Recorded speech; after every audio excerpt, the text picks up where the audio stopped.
On the podcast today, we're going to speak about the cultural monopoly that the West has over the world and how that's contributing to a decline in spirituality in the world, the end of diverse cultures, and the end of different world views. And it's something that a lot of people don't talk about because a lot of people don't have the foresight to see this happening before our eyes.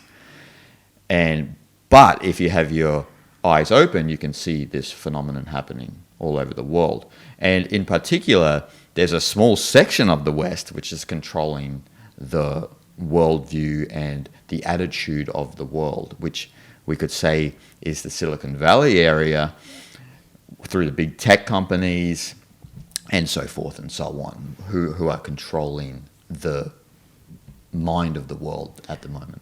And could be like a New York City or London, could be some of the places in the world as well. And since they are controlling a lot of economy of the world. Yes. And that, again, like economy and finance had become like a big part of our lives and like a hot topic in the conversation with anyone. So that could be that as well.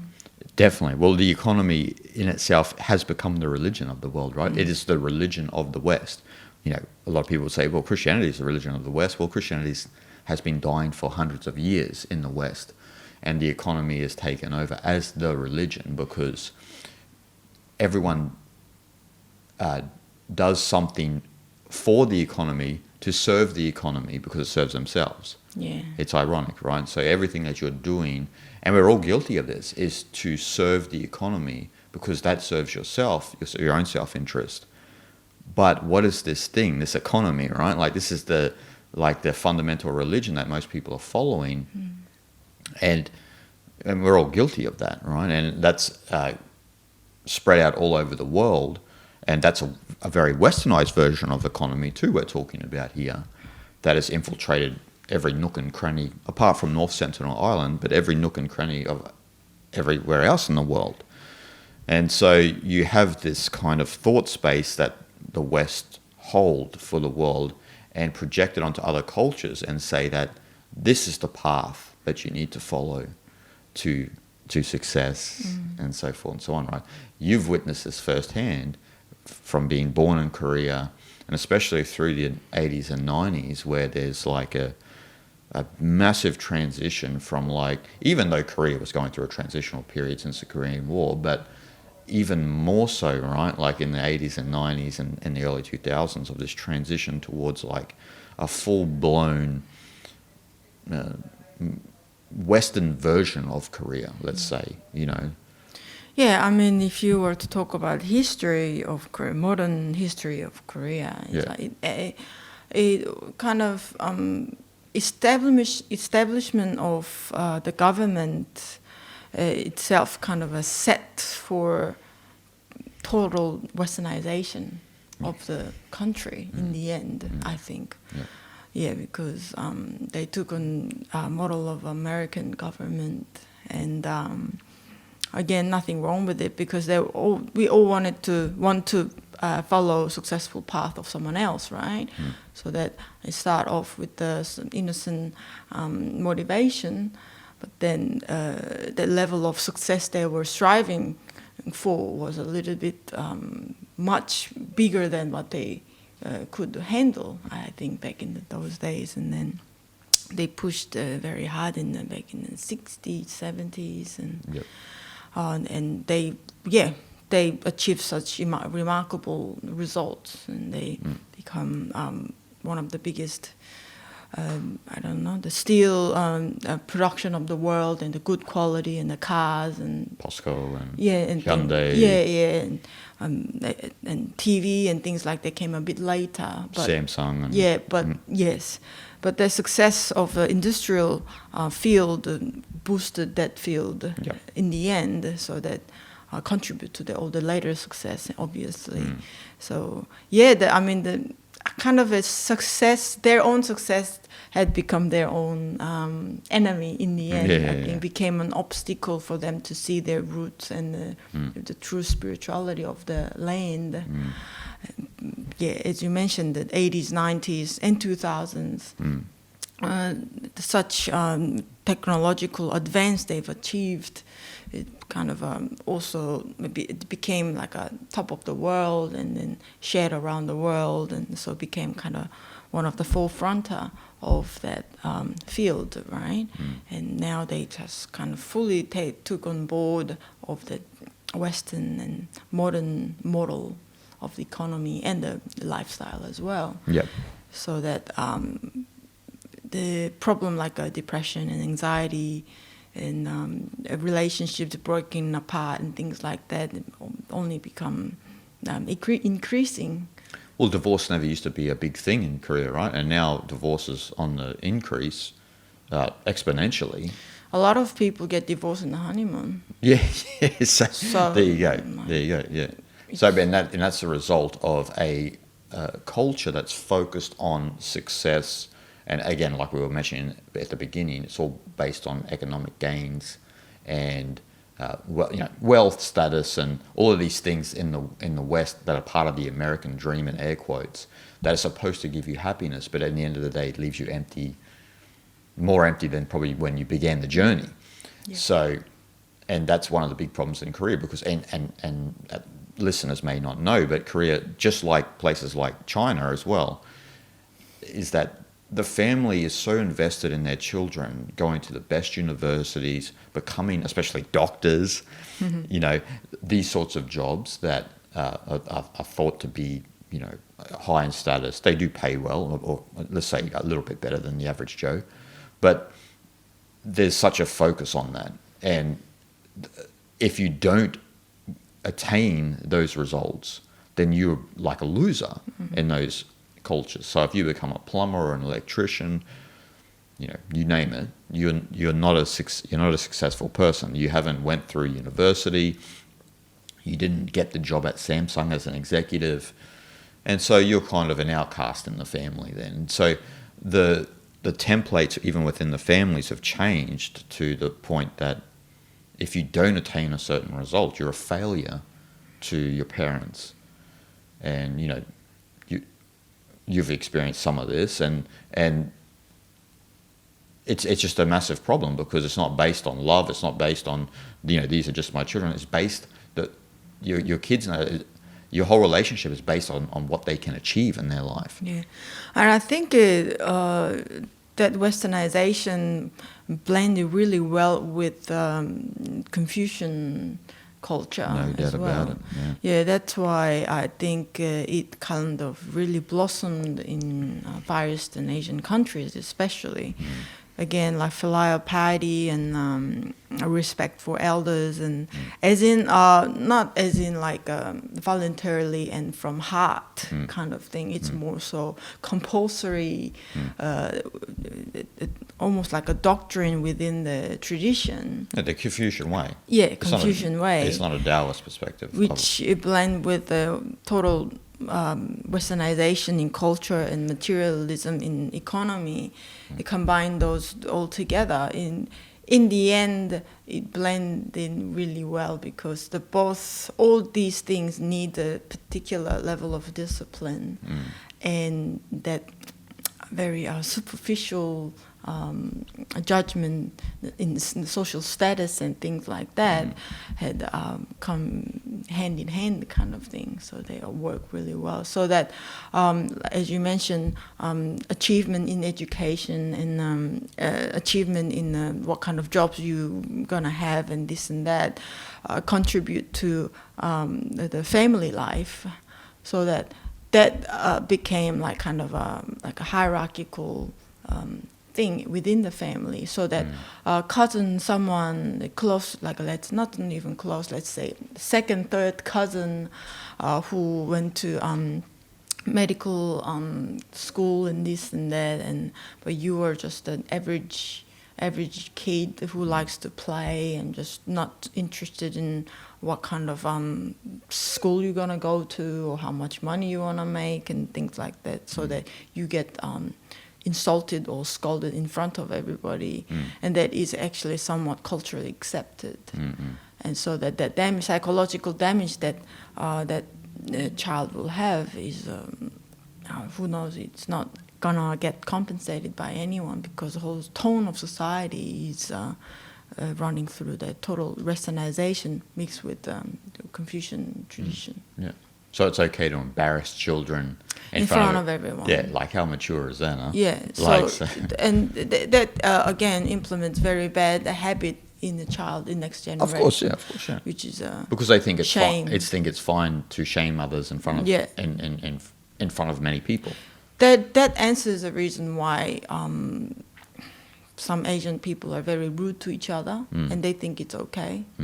Yeah, and they don't really like each other. Getting shoulder charged in the train station. And to give people context for that, when you're in Korea, if you go anywhere in public, people are often just bumping into each other, and they don't even apologize, or they don't even flinch. So, apart from one old guy once when we were in Seoul, some people and know. Some young guy ran and just hammered him, and the guy was like, "Oh, go!" And he looked at me, and we just laughed because the young guy didn't even flinch, but the old guy was like, "Jesus," you know. But that's to the point where they're at.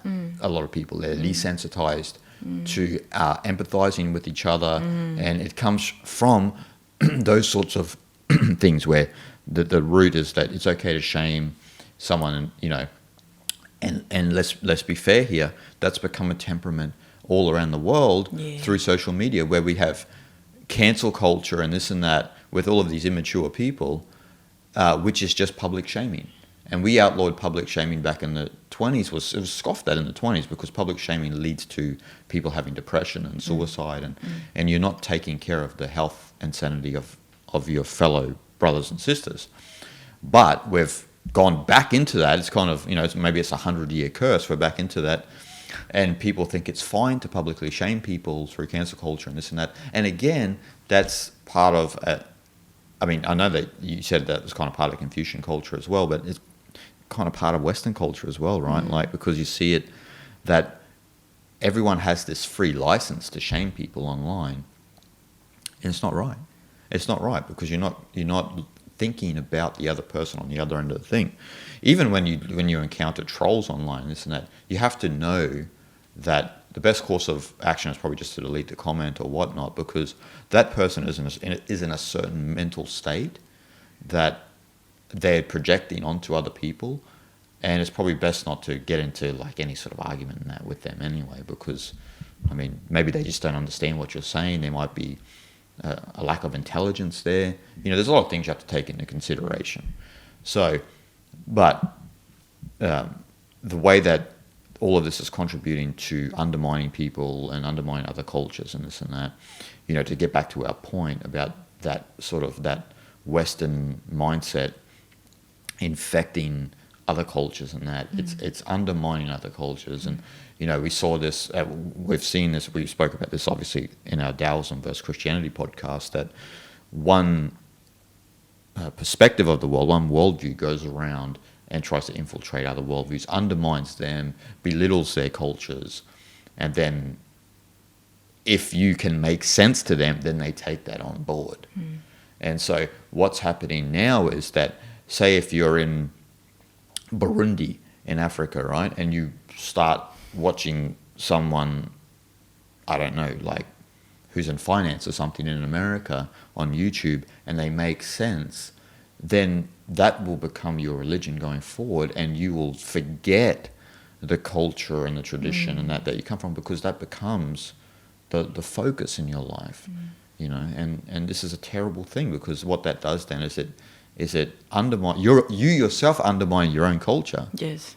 You're doing it willfully, but you don't know. This is the thing. People they're not realizing they're doing it. You know, you and I have seen this face to face in places like India and in Thailand especially, where they'll just take on board this whole selfie, you know, Instagram nonsense, and undermine their own tradition. That becomes for them their religion, even though, say, if in Thailand Buddhism is, you know, 96-97% of people are Buddhist. They say they're Buddhist, but they're not practicing Buddhist, right? Like that, it's just their culture and their heritage. But it is kind of become background noise. Yes. The foreground is the selfies, the attention seeking, which is all part of Westernization, Western culture. Yeah. Another thing is that with the reason why I feel this Western culture had become monopolizing the world, and I feel that monopoly itself is because, let's just talk about just time. Time, Western idea of time is going from like 0 to 100 or whatever in a linear way, and there's a past, present, future, this sort of order. Whereas in let's say yugas, for example, time is cyclical. So seemingly past, present, future may exist, but that itself within the cycle. So if you were to even talk about time in this different point of view itself, it feels like almost like taboo. Yeah. You're an idiot to talk about it like that. Yeah, like, oh, what are you on? Yeah, exactly. Yeah. That's why I've, like, in people's any kind of conversation, like whatever I throw in or whatever I like, just question arises, and I ask a question on something like that is something completely like out of their scope.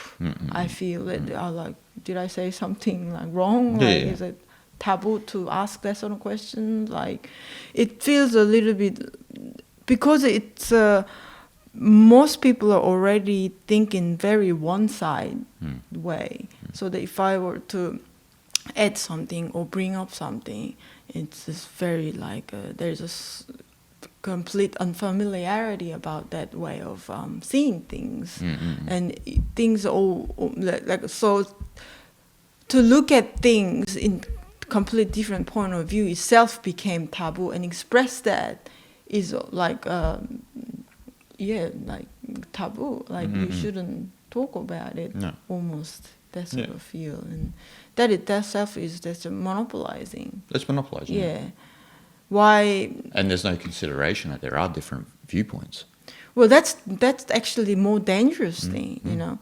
That's where this monopoly it become the biggest danger. Yeah. It's scary thing that you're not even allowed to allow other people to speak their mind, which coming from different point of view, and you are incapable of listening to that. And that is a big problem, right? That's some sort of we are becoming handicapped to be able to think in different angles and take in consideration, which you see some point in that argument, for example, you know. That's I think that's kind of scary. Like, It is, yeah. Well, like, even if you look at, you're talking about time at the start, even if you sit someone down of Western indoctrination, you say, look, you think in time as linear, right? So it's like just jumping hurdles to get to a finish line, so to speak.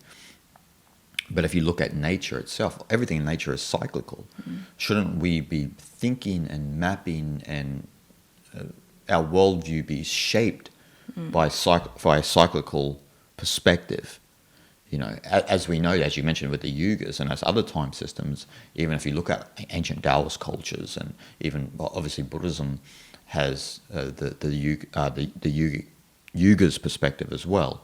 So you have this idea of cyclical time, and that because we are a part of nature, you think in cycles. So, for example, people don't consider that they live within the cycles of the seasons, right? The seasons don't go in a linear progression. It's a cyclical pattern. Yes. And like you experience it maybe subjectively in a linear perspective because your life has a beginning and an end, your mind and your body, right? But that doesn't mean that you are outside of the scope of cyclical time. Yes. Your body itself, I mean, your existence itself is a cycle. You're just thinking that it's more than what it is. It's a cycle. And see, this is the Western perspective. This is how they set up business and striving for success and everything, is that you got to go guns a-blazing.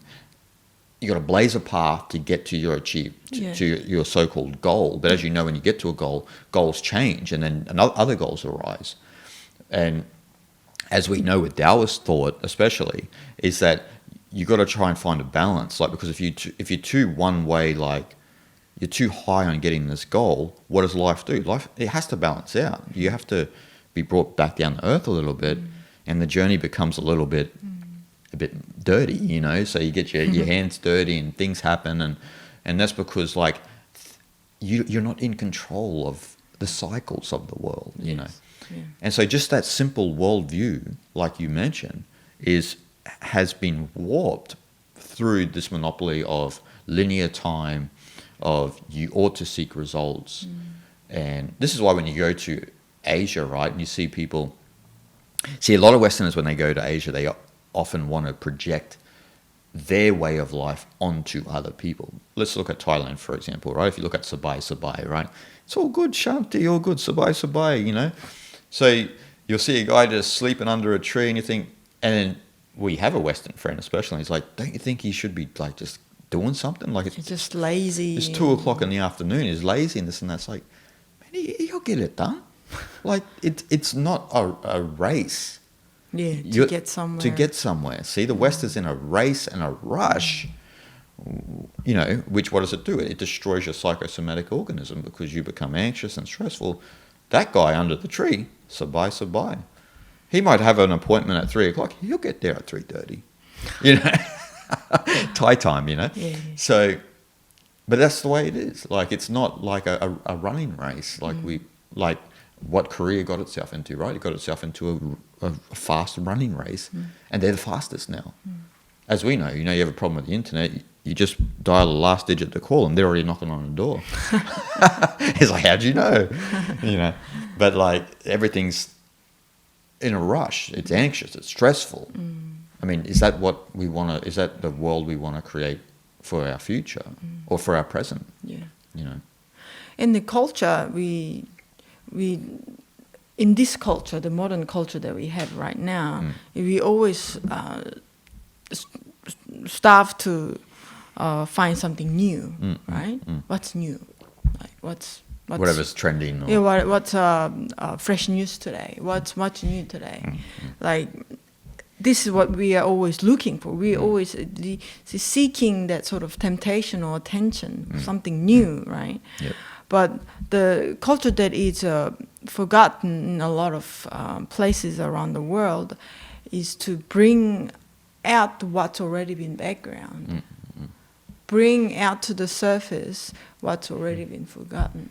And in that forgotten world is something much more important, and that's something that can be new again, right? Yeah. And I think that, and we have to see the benefits of doing that, going through that process, so that we bring up this already been backgrounded and forgotten knowledge. Forgotten knowledge, yeah. Yeah, so for example, this is maybe a little bit too simple example, but like since we were talking about cycles and seasons and things like that, we do live in cycles. For example, we are living in cycles. Like we come to summer, and summer will come next year around again, right? But people think that's just what it is, how things are. It's forgotten. It's on the background. Yeah. I'm like, well, what's there to think about? It's just how it is, and how it has been, and how it will be as well. Summer fits into the Gregorian calendar. Not the Gregorian calendar fits into the summer. Yeah, exactly. You know. That's right. So. Yeah. So see, this is the thing. Like when you bring that sort of things that you think already, like how things are, that's the way it is, kind of thing, already been background knowledge, bring up to the research, bring up to the surface, and have a look at it again with the more the different point of view. As you mentioned, Gregorian calendar. Some people may not even know what you're talking about. That. The calendar we have and the calendar system that we're following is called Gregorian calendar. And that is different from moon cycles. Moon cycles, yeah. And that is again different from Buddhist calendar as well. Of course, yeah. That's why India and Thailand and places like that have their own New Year. New Year was just the other day. Yeah, Songkran, and yeah, Songkran, and they celebrate Yeah, that for sure. time, and they greet each other Happy New Year Yeah. and whatnot, and so that there's a clear line that there's this monopolies going on that everyone is following. Yep. 12 months and yearly cycle, and every year, like from Monday to Sunday type of thing is the same around the world. Yep. And it is actually fascinating to think about, like, how did it happen for all the rest of the world to follow one calendar? Like, Yeah. that itself is quite crazy, isn't it? Like, why isn't place like in Somalia or somewhere like that follow their own time cycle? Exactly. Why doesn't that exist? You know? Maybe still does in the tribe, but Yeah. but not in the social setting, like which is again is based on Western culture, right? Like social setting is based on Western culture.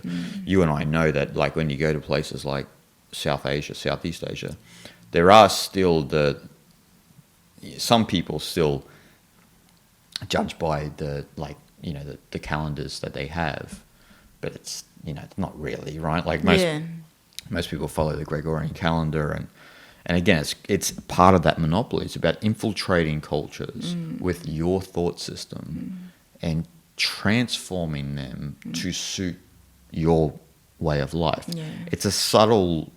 It's subtle. Would you say, like cultural, intellectual imperialism that has been going on for a long, long time, especially when the West finally got to places like Asia and South America, Australia, and places like that. So, and then what happens is that the knowledge systems that they have start to get warped or change, or even disappear altogether. Yeah. Right, and a good example of that is if you look at Southeast Asia, for example, a lot of people ask me, do you know anything about esoteric Buddhism, esoteric Theravada, for example? And of course I do, and I've been in contact with that. But explaining that, a lot of people wouldn't even understand it because it's completely different thought system based on a different thought structure.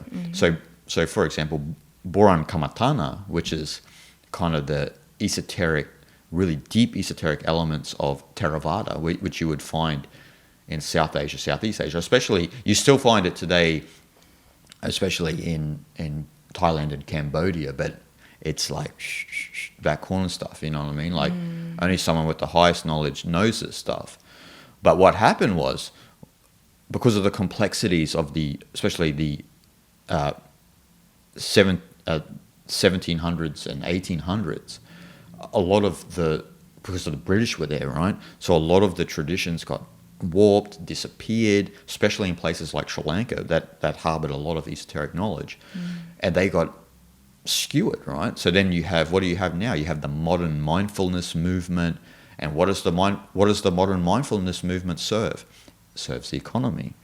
It serves self-development, success. But I thought meditation was about enlightenment. No. It's about serving the economy. So you don't even mention Boran Kamatana, because this is going even further. You're going deeper, right?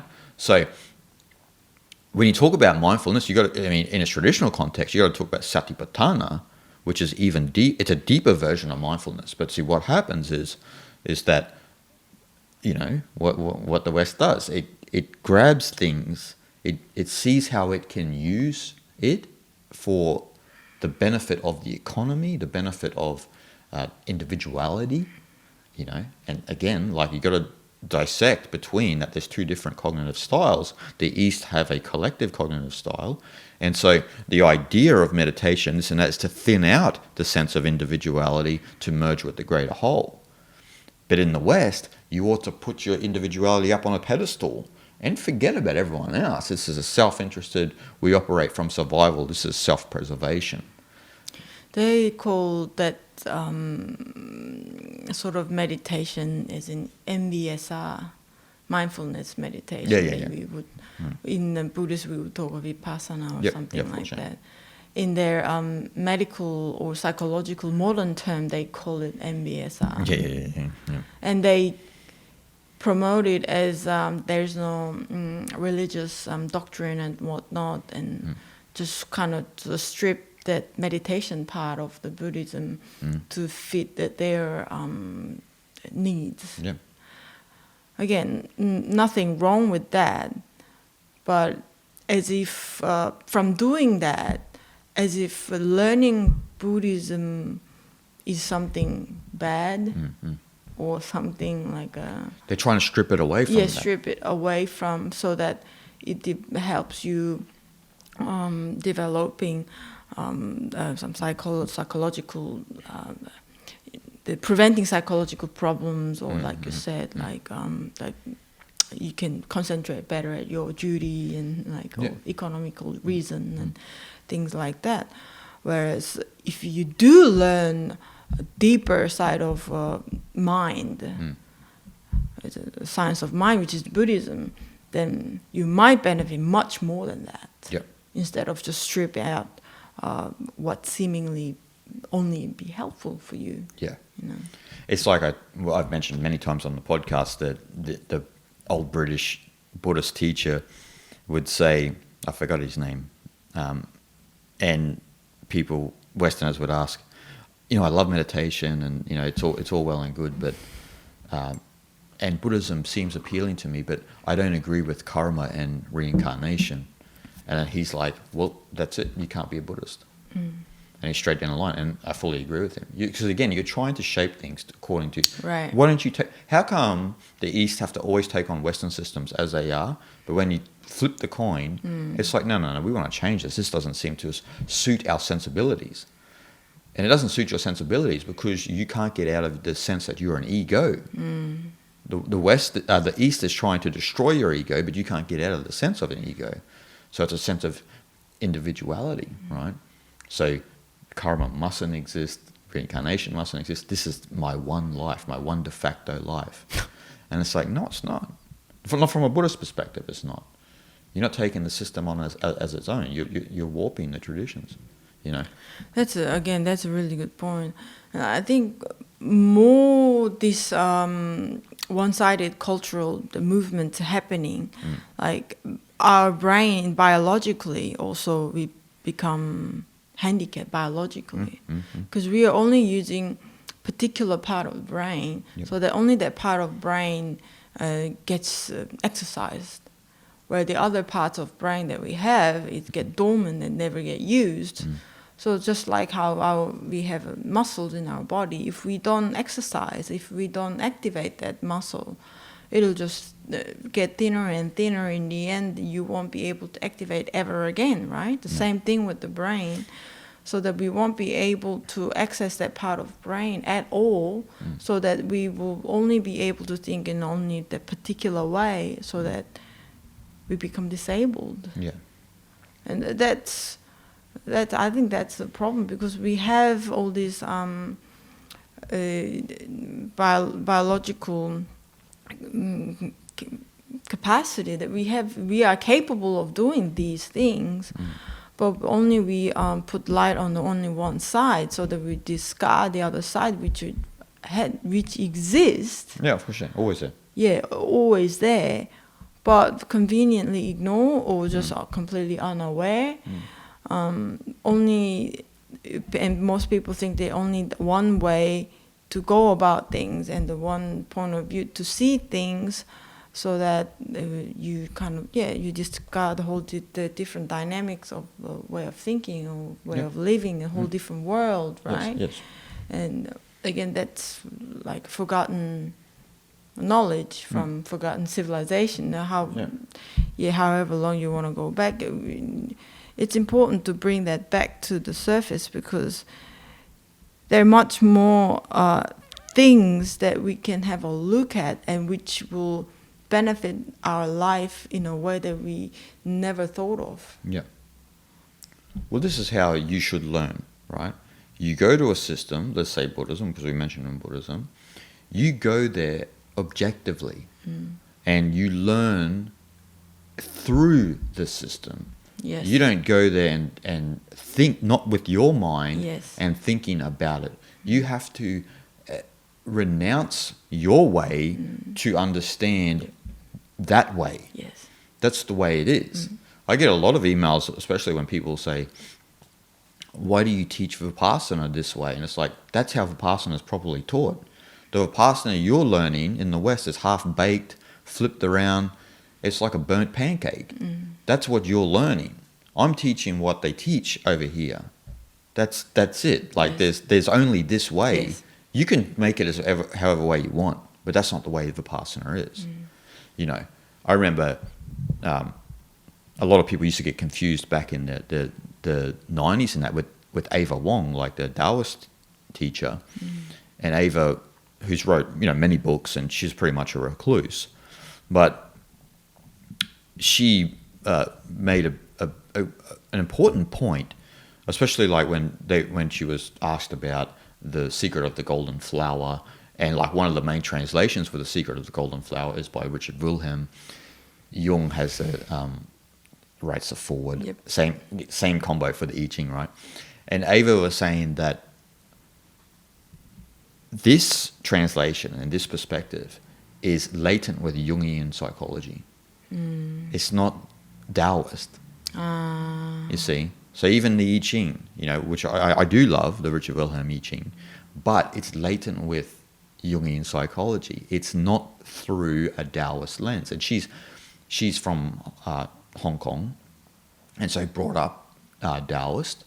And so when she reads those texts, it's not the actual Chinese. It's not the actual Taoist psychology that's in the text, you know. So hence she, made her own translation, but you know that she's raising that point that we've been talking about, right? So the cultural monopoly is that, okay, like Jungian psychology it's really interesting, right? But then you can't superimpose that onto everything else and explain it through that, because that's not actually how it is. Jungian psychology exists since Carl Jung was born.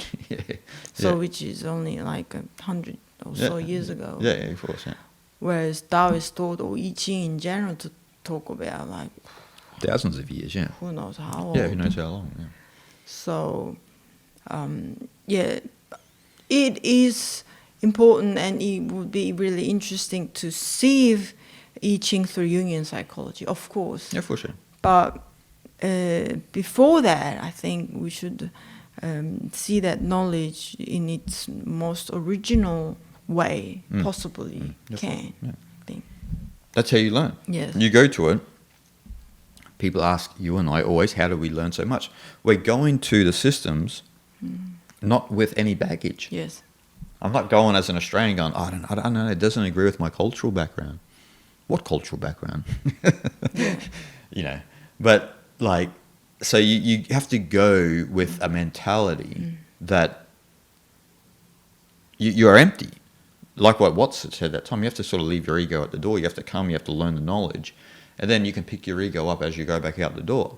But if you're not coming and objectively learning, then it's not going to really benefit you. Because then you'll just end up with, like you said, with that stupid MBSR or whatever the hell it is. You know what I mean? You'll end up with this sort of mindfulness practice, which only contributes to your economic wealth, your wealth, and like your job and stuff like that. But meditation, this and that, is not about that. It's about enlightenment. It's about realization. You know, if that's going to help your job and that going forward, that's all well and good. But it's interesting because when you get into the traditions, especially when you go to Asia, and then you mention to teachers and masters about what's happening in the West, how they're using meditation, they're just like, all right, like this, and they didn't really have anything to say because, but it's kind of like the look in their face is like, of course, that's what the West do. They use everything to benefit the individual on a social, economic level. Yes. not on a spiritual level. Hence the death of spirituality in the West, right? Yeah. But in saying that, it's ironic that a lot of people in the West have had it with that way of thinking and are turning to the East, right? So hence most people who listen and watch our podcast are Americans. No, yeah. And from the UK. Yeah. And so people have, not a lot of people, I mean, people who watch our stuff are pretty much niche, but like there is a growing minority who are like, man, I've had it with this sort of way of life. There must be a different way of life. And there is. It's a natural way of life. And that's why that's why you are pissed off. Because you're not living a natural way of life. You're not thinking naturally. You're not seeing the world in a natural manner, like you mentioned with time. You're out of sync with nature itself. I think this is how scary it can get. I watched this just a small talk by some Korean scientist in the brain or something, saying that rational part of our brain becomes dominant, then it loses its function of the brain itself, loses its capacity of feeling emotions. So losing the ability to feel for others, empathy, compassion, and so on. So like brain can do one thing or the other. Of course, there's a way to make it balanced, but the way that our culture is going is only supporting only one side. So yeah, just rational, like we rationalize it, we categorize everything. Like, you're into that, you're into that. Like we categorize everything. It's in boxes, yeah. Yeah, put in the boxes and label them and analyze and super rationalize just everything. So that way of thinking can only do that thing. Yeah. It will slowly lose the function of feeling for others. Yep. That's how scary it is. So maybe that's why the people who saying, like that individual saying that I like Buddhism and all this and that, but I don't agree with the karma and reincarnation, for example. That is a lack of understanding the other parts of culture. There's somewhat the empathetic part of our emotion, right? Emotion, So that could be an example of how we become incapable of feeling the new culture, new point of view of others. Yep. Biologically, we are losing that capacity, which that's how dangerous it can become. And that's why I think we need to actively consider that. The brain can't, if we get to reach 100% capacity of our brain, of course, it would be good. But that's not how it works. No. We can concentrate on one thing at a time, same thing. Brain can do only one thing. So if you overly support rational side of your brain, then you will slowly lose the other side, and you need to balance it out. Well, you raise a good point about how the individual who said they don't agree with karma and reincarnation. Like you said, why are they not empathetic enough to understand why Eastern people think like that? Because it's a cognitive style, right? Like, because it's an understanding that this is not the de facto life. This thing here is going to die, and then consciousness moves on, and that also is not just a perspective within spirituality in the East. It's a social perspective. It's an understanding of the cycles of even consciousness that moves within the cycles of life. You know what I mean? Yeah. So why are you not empathetic enough to try and understand their viewpoint instead of just going there and going, well, that's not the way I was raised and way to think. So like I don't need to consider that. Well, you can't learn. You can't learn, and you won't grow. You won't grow. You can't learn. You won't grow.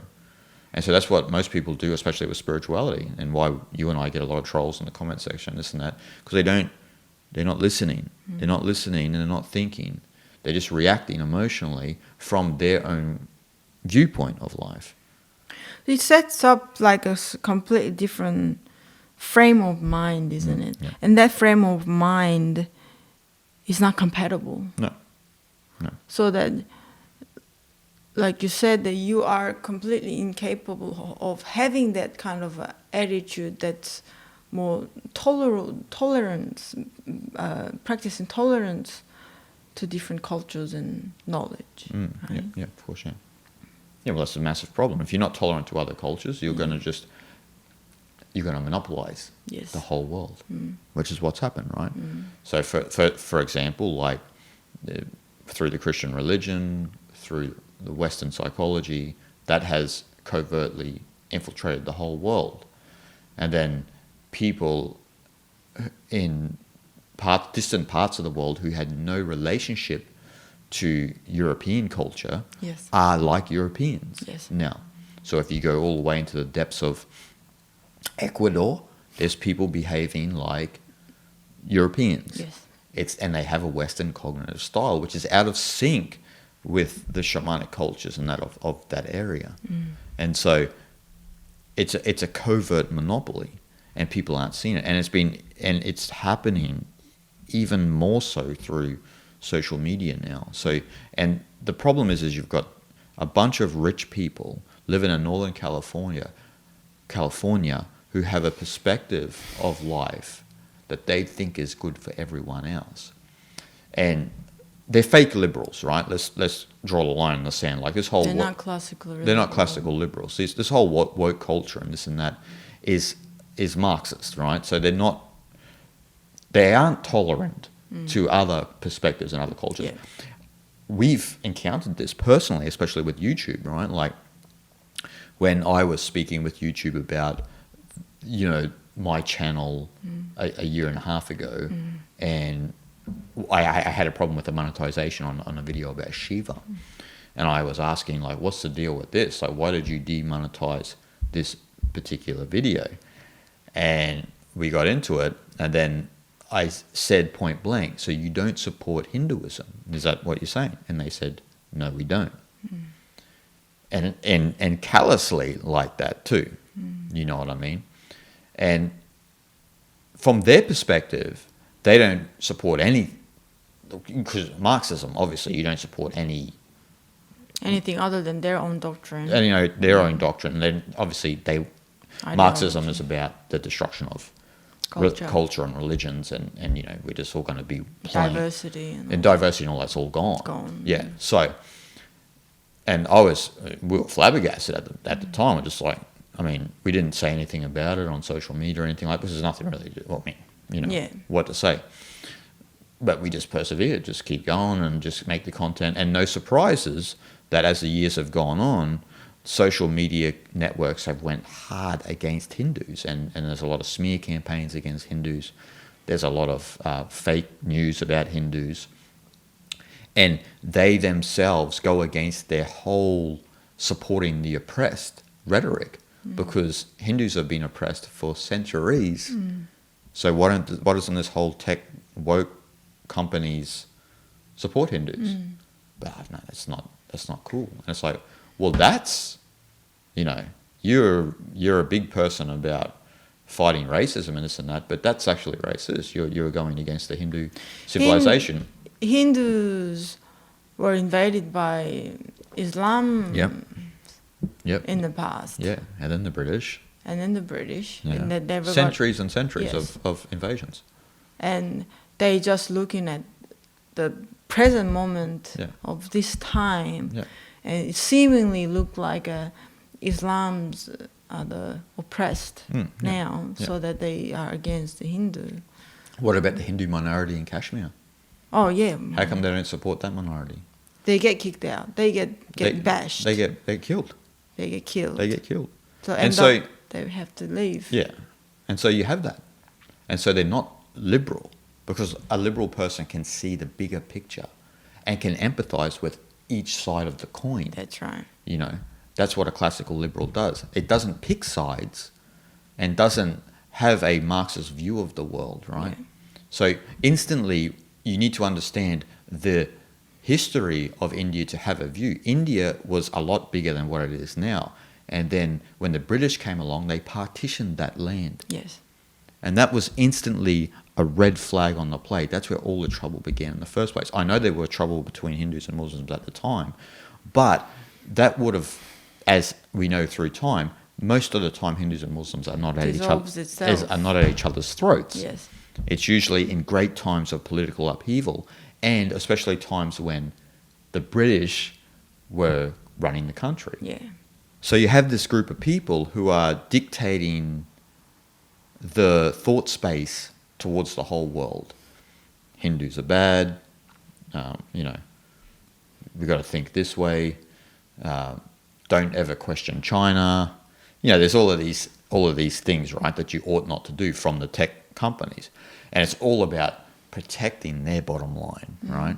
And this is when you dig deeper. It's about protecting their bottom line because they just want to keep continuing to be wealthy and spread their influence.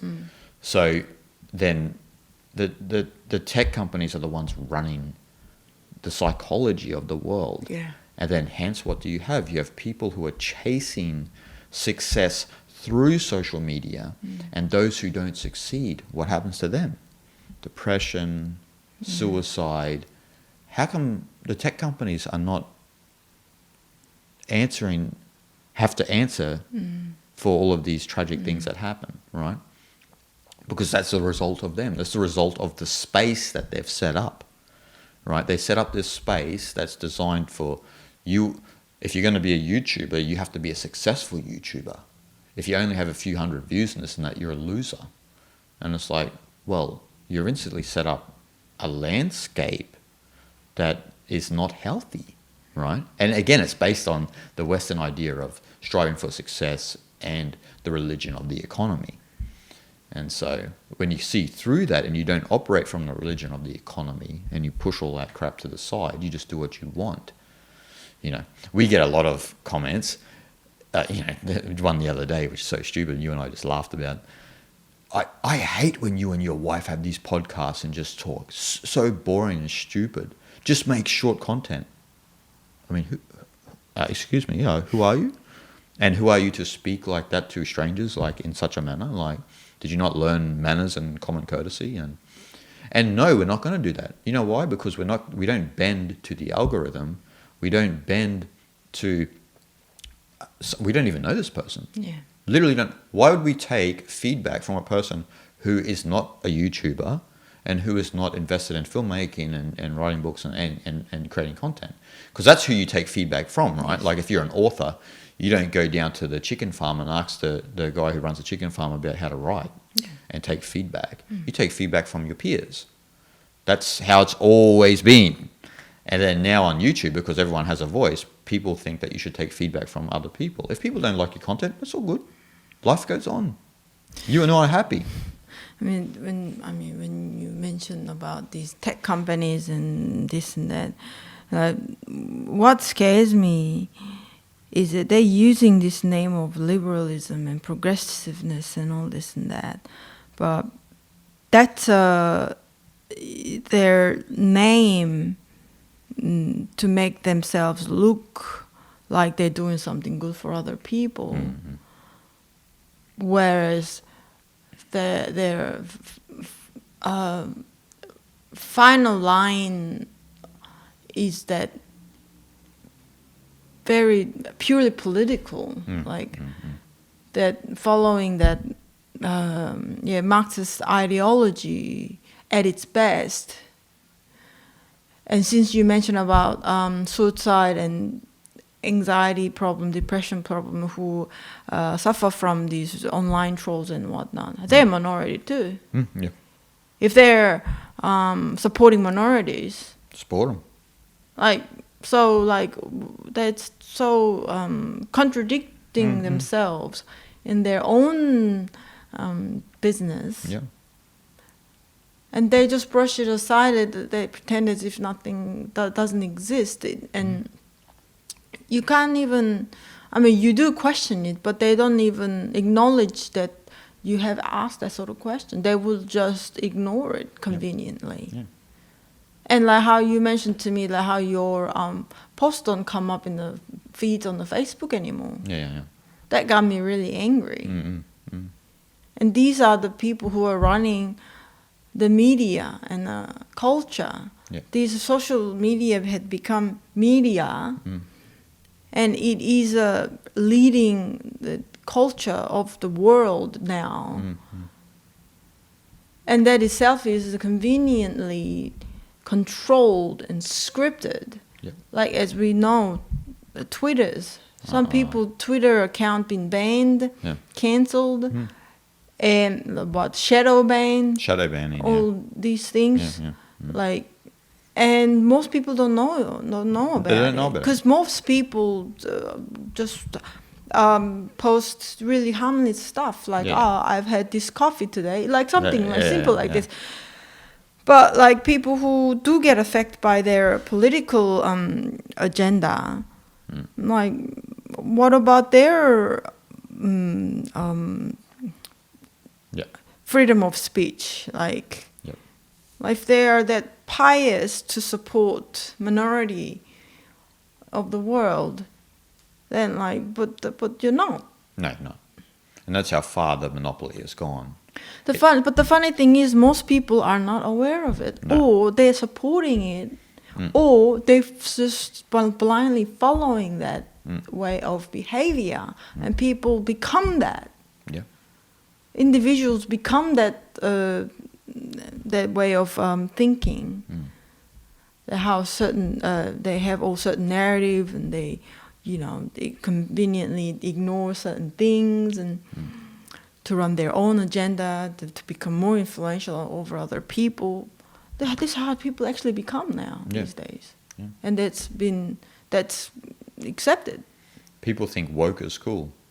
But as the saying goes, you go woke, you go broke. Because the minority are just silent. I mean, the majority are just silent. And are not loud and like the minority.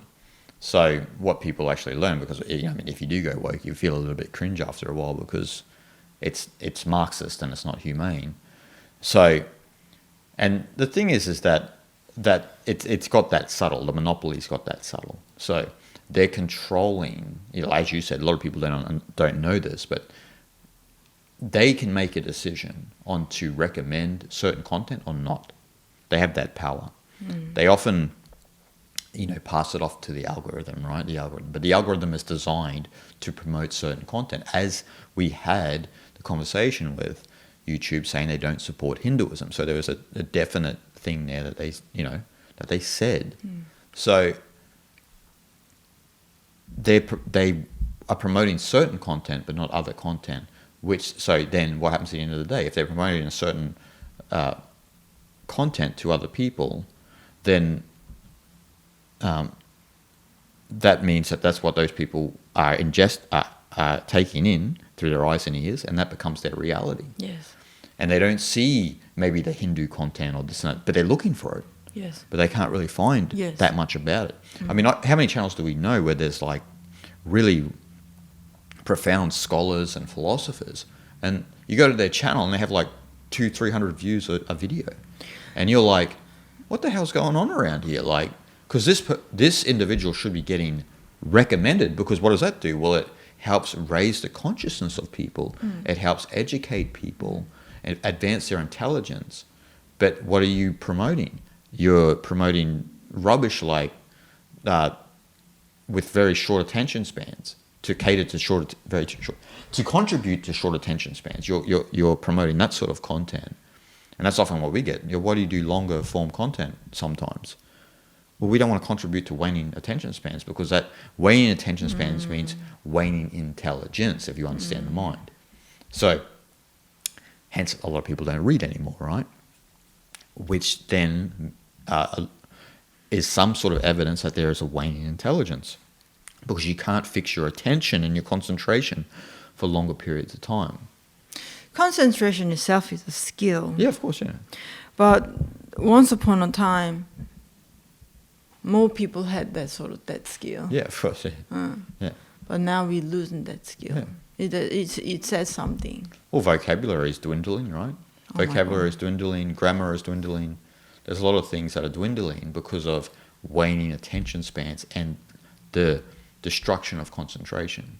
And people may not consider this, but if you're constantly watching TikTok, for example, and you're watching TikTok after TikTok, I don't really know much about that platform, but I know it's all 30 seconds or something like this. Yeah, it's feeds with the image or motion image. It's like videos or something, but it's all short very videos. Short, yeah. So you think that it's not doing anything to you, but it's training you to have an attention span for 30 seconds. That's what it's training you to do. So if you read a book, what's that training you to do? It's training you to have an attention span for weeks, for months. So you gotta be resilient if you want to read a book nowadays. You didn't have to be back in the day. Now you do. Yeah. So like, if you are human and you care about the mind of the human beings, then you ought not to contribute to waning attention spans, and so that means that there has to be a responsibility that you carry not to engage on short videos like TikToks and this and that, really super short form content like that.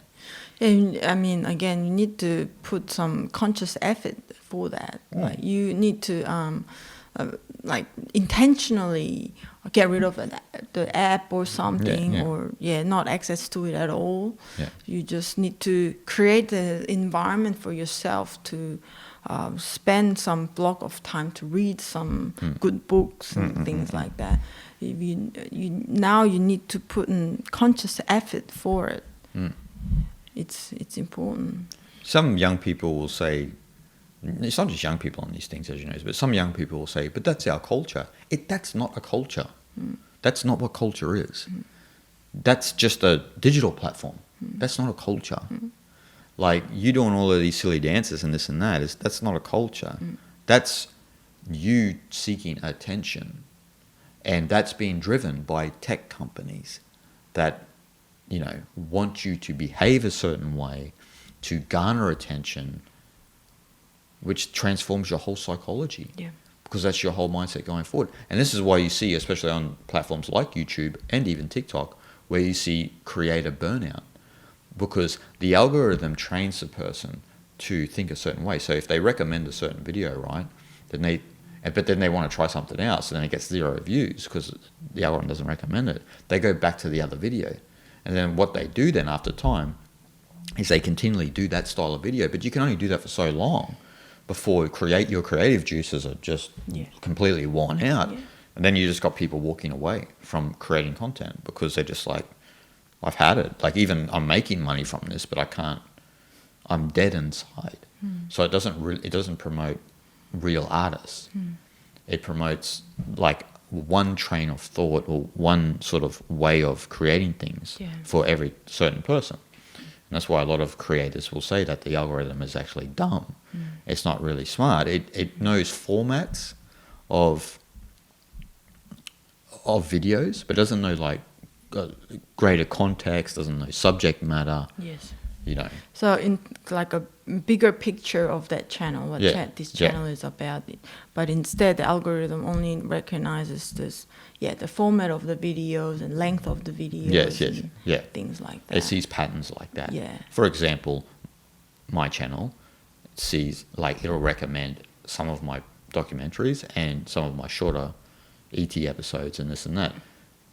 Never recommends any of the podcasts because it doesn't understand why these longer things are sitting it's just these two people just talking. Just two people gibbering like that. Can't make sense of it. It doesn't relate them to the documentary, to the shorter content. Even though all of the content is about Eastern philosophy. Same thing, So anyway, that's another thing, but that's to get people's mind into the way that the landscape is online.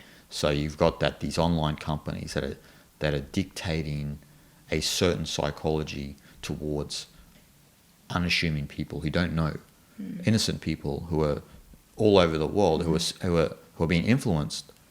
And then when you see people in poorer parts of the world who are looking at people in America, for example, who are doing all of this entrepreneurship and this and that, and in some sense, those people in those poorer countries can never ever attain to that level. Yes. Because of the situation that they were born into. Yes.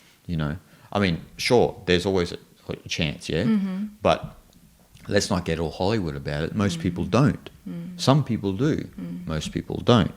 This is reality, right? And what I don't like about that is that, some people who are not born into that kind of a circumstance, but that life is not necessarily worse or bad. No, of course not. Yeah.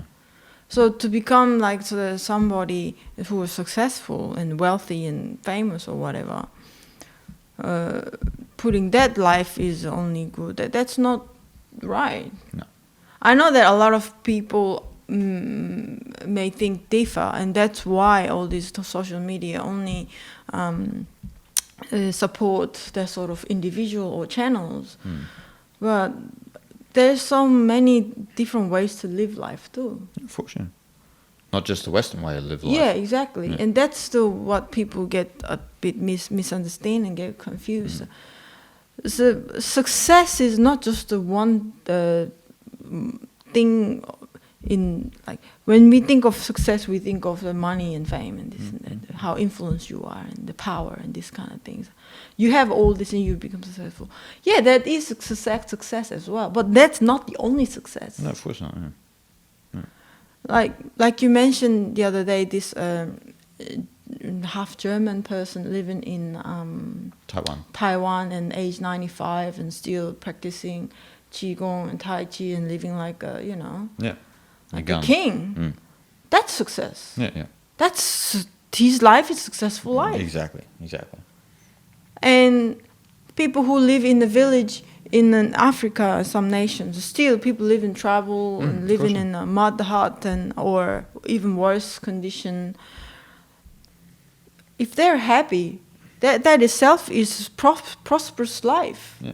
But see, we only judge it as worse conditions from our perspective. Yes, exactly. That's right. And that's the problem, see? That's where the social imperialism begins. Because you have a perspective of how you think the world should be. Yeah. And so you look at it and you go, they live in poverty. But then you and I know this best because we've lived mainly in third world countries. You go to those places, and like in Africa, and a kid has a tire and a stick, and he's like, yeah, and you get out and you play with him, and you have a great time. Yeah. And then you go back to, say, Australia here, and the kids are sitting on the couch with their stupid games and their video games, and they're depressed as hell. You know what I mean? And that other kid is stoked. And then you get amongst the village people, everyone's happy, and you think, why are we telling them how to live and how to be when they seem like they've already worked it out? Because if you go back over where we're from, everyone's depressed and are not satisfied with their life. They're fully satisfied. Exactly. It's like that when John Perkins went, we've mentioned this on the podcast before, but when John Perkins went to Indonesia, when he was working for the World Bank and IMF and all of them, all the stitch-up agents, and went into Indonesia, and he knew the shaman that was living in this area, and he knew that the IMF and that were going to come in and they were going to build this massive sanitation plant and basically destroy the whole area. And John knew that was going to happen. The shaman, it was just, that's just where he's from and that's who his tribe is. Yep. And John's like, but this is going to bring a lot of, economy to your area and this and that, because, you guys don't have any sanitation, you don't live well, and then the shaman's like, have a look around you, mate. What do you mean economy? Yeah. Look at what we have here. Yeah, he said we don't need money. Look at all of the trees and that we have. We have abundance of food, yes, which you don't have. You need money for the food. Yeah. And we don't need money for the food here. We have abundance of food. We're living well. What do you mean that we don't live well? Yeah. And John, it really took John back, and that's when obviously he got more interested into shamanism and so forth and so on. But that's just an example of the way that we think about other parts of the world, right? And we shouldn't go around casting an eye on other cultures and saying, "Oh, this is how you should do this or this." Follow the Taoist way and just leave it be, man. Yeah. Leave it be. You don't know better. Yeah. And this is a problem with the tech companies. They think they know better. And they're the ones that are more insecure than other people because they're trying to push a certain agenda and viewpoint and promoting that through their platforms, which is a sign of insecurity because you're not just allowing people to speak their mind, be who they are, without policing them. Yes. You know. So we've set up our own police state within the social media platforms, which are the tech companies, right? And there's no alternative unless someone rich comes along and creates an alternative to YouTube or something like this and makes the playing field a bit more fair. But until that time has happened, everyone has to deal with that. And that's okay. Like you and I, we could give two craps about it. Do you know what I mean? Like, because you and I would just continue with our life. But people have to be mindful, as we mentioned at the beginning of the podcast, that as you mentioned, that a lot of people don't know that this cultural monopoly is actually happening. Yes. And it's been happening for a long time. It began with Christianity and it's moved on further, and it's become more detailed and nuanced, and a lot of people are not realizing it.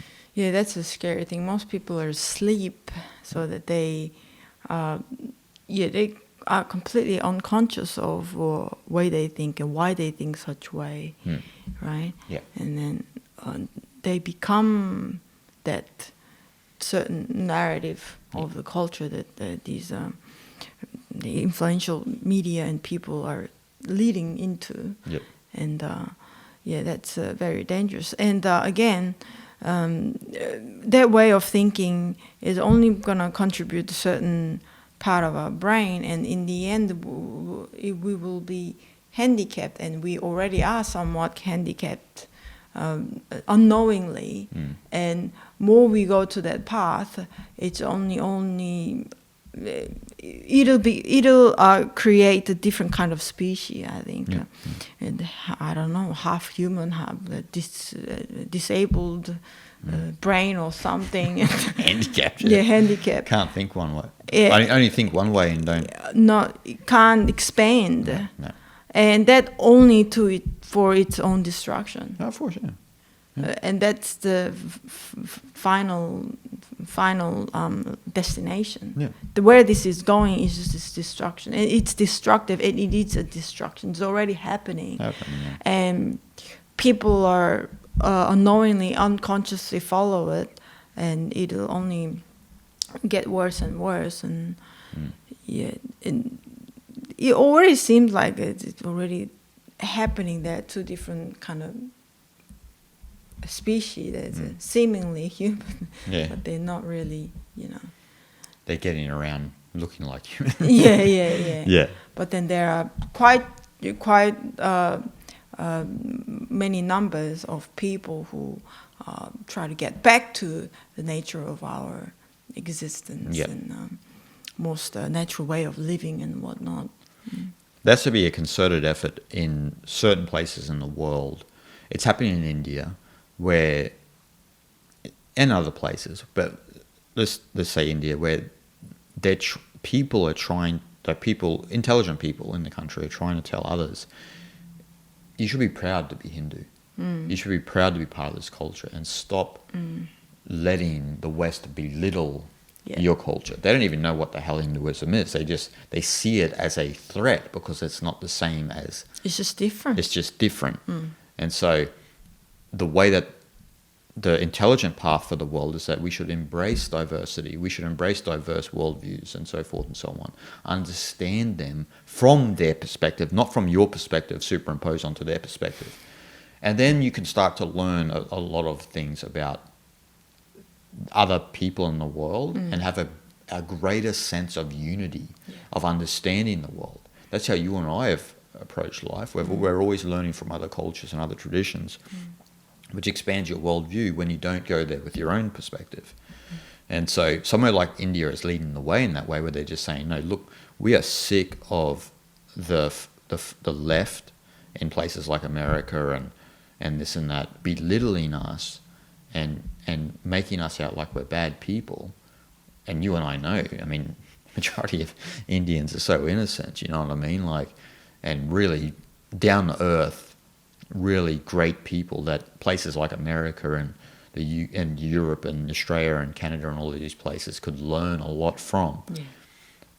But they won't if they keep thinking that their perspective is better than theirs, right? So we just need places like, and especially in poorer places, to not feel belittled. Yes. And just, because I don't want any of these places to end up like, you know, Korea. For example, like, I mean, K-pop and this and that. You just got to really, I mean, it's a shame.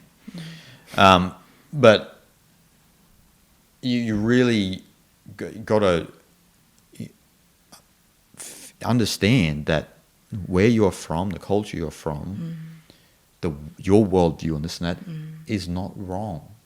Don't let, just because someone with more money than you is making a YouTube video about something, make you feel belittled and this and that. That should never happen. Yeah. And I know that it feels that way for them because they're not just thinking about that, a lot of people, because you just watch YouTube or something like this or some sort of social media thing, like just in a way that you're not sort of overly thinking about that. But as you and I have been speaking about this whole podcast, that's what's happening. Yeah. That covert Western monopoly of culture is slipping under the door, transforming the mind, leaving us with one stale culture. Yeah. Yeah. Just dry white bread. Dry white bread, yeah. Kind of Not thing. toasted. No. No butter. No, it's too much. Like, you know, when cows eat the grass, you know. Yeah. They need to drink some water or something. Drink some water. Yeah. It's hard to digest, I can tell you. So that's where we're at, right? Yeah. Where we're at. So there's nothing wrong. And for everyone listening and watching, we really implore all of you to, like we were mentioning about the great traditions, learn them from their perspective. Yeah. You know, that's what our podcast is about, speaking about the traditional perspective of this great tradition and not trying to understand it from a Western viewpoint. And No, that's not a good, right starting point. not a right starting point. And we've got another podcast. We have a past podcast on the differences in cognitive style, right? Yep. So if people want to go and watch that, the differences between East and West. So, but yeah, like I said, not a good starting point. Start from, like you go to a movie cinema. You sit there and you watch the movie and you see what happens. Go to the tradition, learn from the tradition, see what happens. That's right. And Good. So we'll leave it off there, guys. We hope you enjoyed, and we'll see you guys next time.